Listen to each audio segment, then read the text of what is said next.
Shabbat, Daf Kuf Yud Aleph Amud Aleph, bonjour.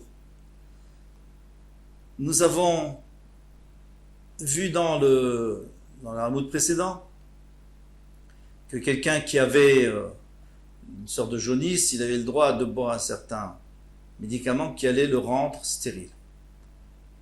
Ok, alors on a demandé comment on a le droit, puisque comment on pourrait avoir le droit. On a répondu qu'il était déjà stérile. Et la Gemara demande et dit alors s'il était déjà stérile. Ve'amar Rabbi Barava, donc juste en bas de la page. Amar Rabbi Yochanan, autour de la page. Akol Modim, tout le monde est d'accord. Mechametz, acham mechametz, sheu chayav, que celui qui rend chametz, qui fait lever la pâte après quelqu'un d'autre qui a déjà fait lever, il est chayav. Donc on va voir le principe et que même si déjà il y a l'erreur qui a été faite, tu n'as pas le droit de refaire une deuxième fois.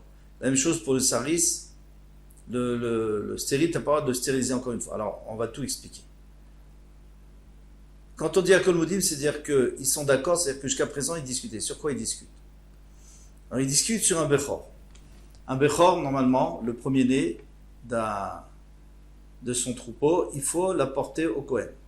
Le Kohen, lui, il va, s'il est entier, s'il n'a pas de défaut, il l'amène au Beth Amikdash, il fait la shrita et il mange la viande.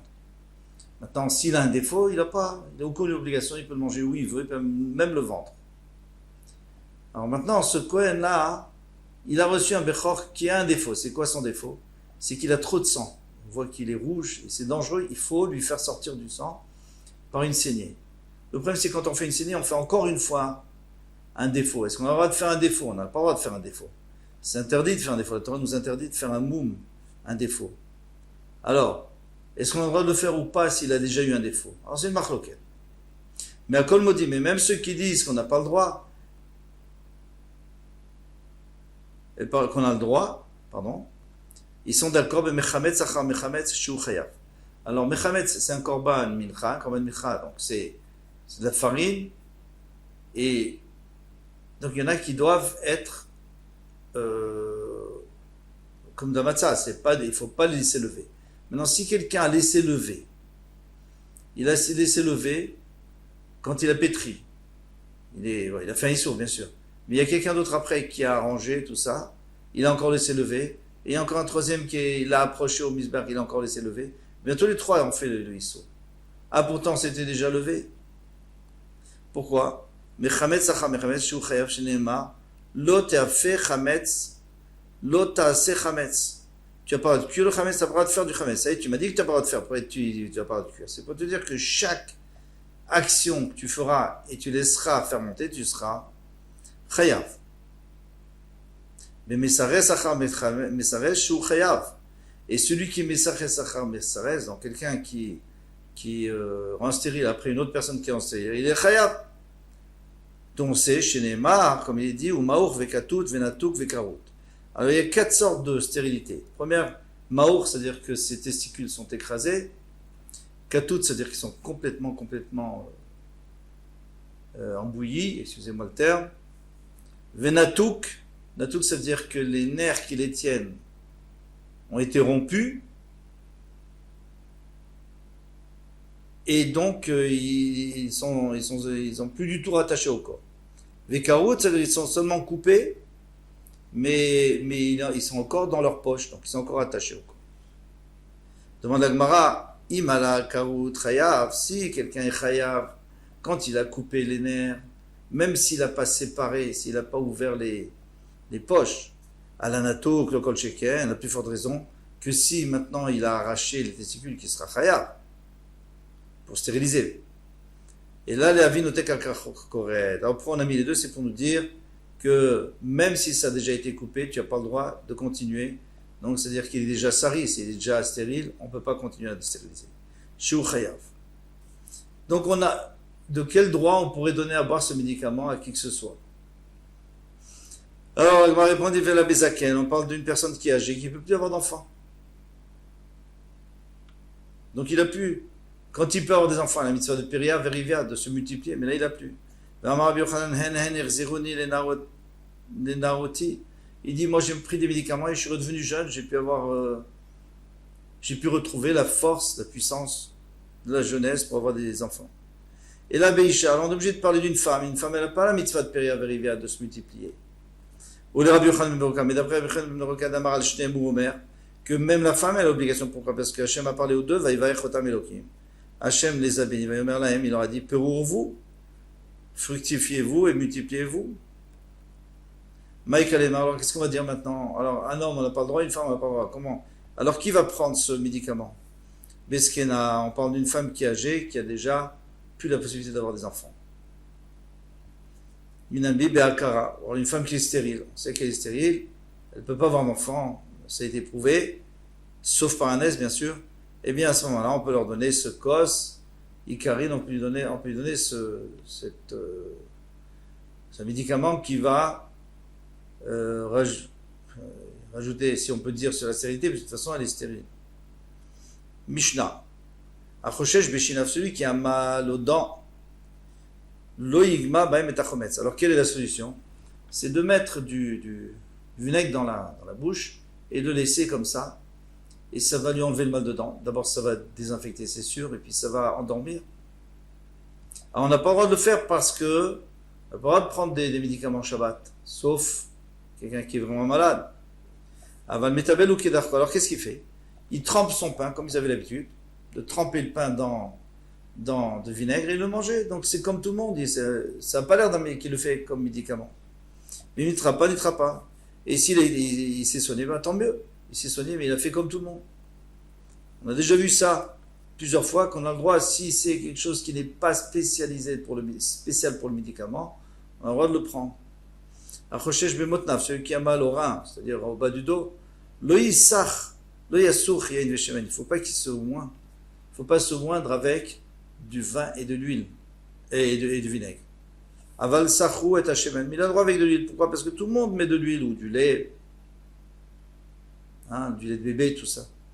Vélo shemen veren. Mais par contre, on ne devra pas prendre de l'huile de rose parce que c'est très cher et il n'y a que parce que tu es malade que tu le prends. On sait très bien que sinon tu ne l'aurais pas utilisé. Mais les princes, sachim shemen zared, ils ont le droit parce que de toute façon ils le font tout le temps. Almakotem sur leur blessure, chacun d'Arkana sur Bechol. Parce que même dans la semaine, normalement, quand ils n'ont rien, ils le font aussi. Parce que c'est une bonne odeur, ils ont les moyens. Rabbi Shimon Omer, Kol Israël Bnei Melachim. Rabbi Shimon dit non, tout le monde a le droit de le faire. Parce que tous les Bnei Israël sont des Bnei Melachim, sont des princes, sont des enfants d'Hachem. Donc tout le monde est un prince. Ah, tu n'as pas d'argent? On ne peut pas faire une différence. Il n'y a pas de distinction entre deux personnes, même s'il y en a un qui a de l'argent, il y en a un qui n'a pas d'argent. Même si il peut se permettre de l'acheter pour se moindre normalement, et si l'autre ne peut le faire que en cas de maladie. Gemara. Ramele Ravacha Arika. Alors, Ravacha Arika, c'est Ravacha qui était grand de taille. Deu Ravacha Bar Papa, c'est le Ravacha Bar Papa. Il a demandé les Rabbi Abaou. Nan, on enseigne dans une Mishnah. Choshesh Beshinav. Celui qui a mal aux dents. Loïg Mavaim et Chometz, il n'a pas le droit de mettre du vinaigre dans la bouche. Les mêmes de Chometz, Mal el Shneim. Ça voudrait dire que le Chometz, le vinaigre, c'est bon pour les dents. Active, et pourtant il y a un passage qui nous dit que Chometz la Shneim ou que Hachan la Enaim.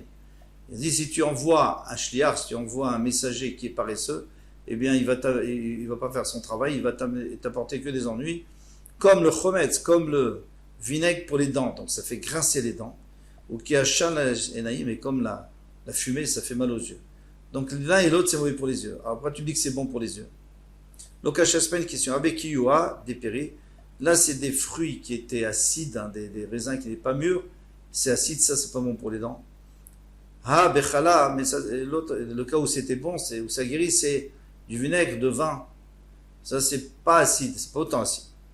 Et bien, si tu veux, je te donne une autre réponse. Les deux parlent du vinaigre normal. Kamaka, ça dépend s'il a aussi une blessure ou pas.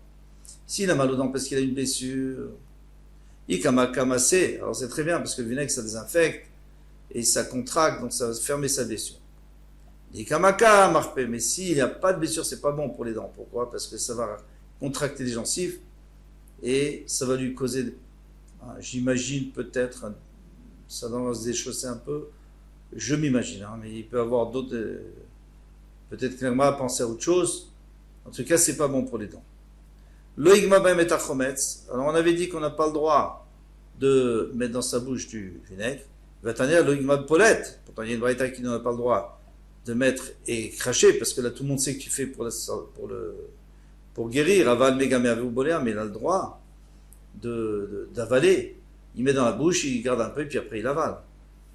Alors, pourquoi ici dit qu'on n'a pas le droit? Amarabaye, kitnanami, matnitin, quand la Mishnah l'a enseigné, megame opolet, on parlait de celui qui met dans la bouche et qu'il recrache. C'est pour ça qu'on a interdit. Non. Dans ce cas-là, on a interdit. Mais autrement, on aurait le droit. Donc, s'il crache, on n'a pas le droit. S'il avale, on a le droit. Très bien. Rava Amar avait donné notre réponse. Même si tu me dis que dans tous les cas, on parle qu'il a avalé, ça dépend s'il l'a fait avant le repas.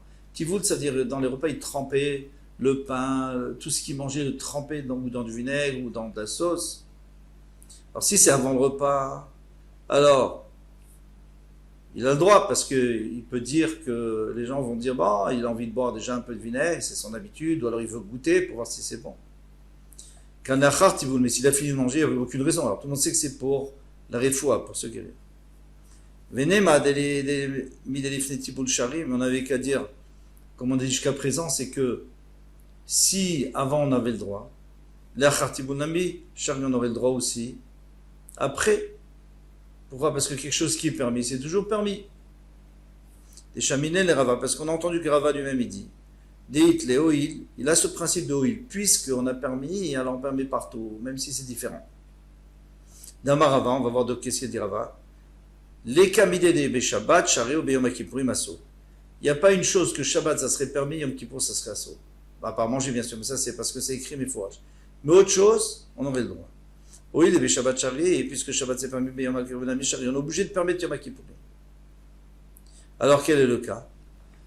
Et quelqu'un qui est tamé, il doit aller au mikvé. Shabbat, il a le droit. Bien qu'en vérité, il est metaken, il arrange, et ça on a dit que normalement il ne devrait pas avoir le droit, mais on lui permet parce que il peut dire qu'il va se rafraîchir.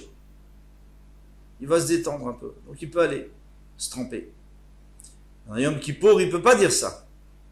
Parce que tout le monde sait qu'Yom Kippour n'a pas le droit de se laver. Mais d'après la Torah, on a quand même le droit d'aller au mikvé. Tfila mitzvah. Tfila, c'est une mitzvah obligatoire. On a le droit d'aller au mikvé.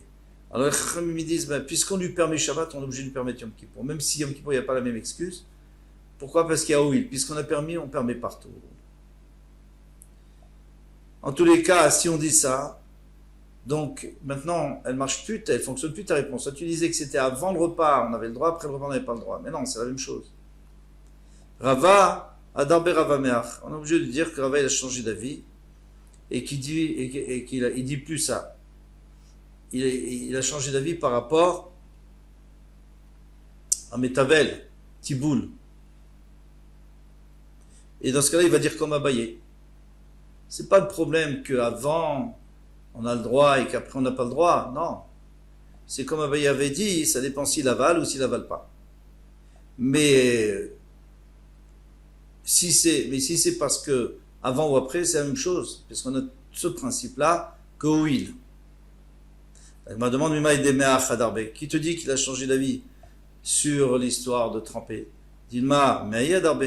Peut-être qu'au contraire, il dit plus que si on a permis, on permet toujours. Il dit que non, chaque cas par cas.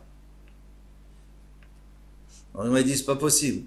Dans ce cas, tu peux pas penser ça. Tu peux pas monter à ton esprit Tania parce qu'il est écrit dans une braïta. Kol chayevet filot tovlin kedarka.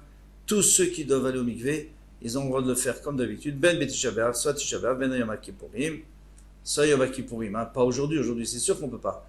Parce qu'aujourd'hui, on n'a pas un chiyuv tefila. Chiyuv tefila, c'était au temps du Beth Amikdash, ou quelqu'un qui se rendait tamé, il était obligé d'aller au mikvé, etc. Voilà pour ce hamout, on peut s'arrêter là, c'est un nouveau sujet. Kol Touf, à bientôt. Bezrat Hashem.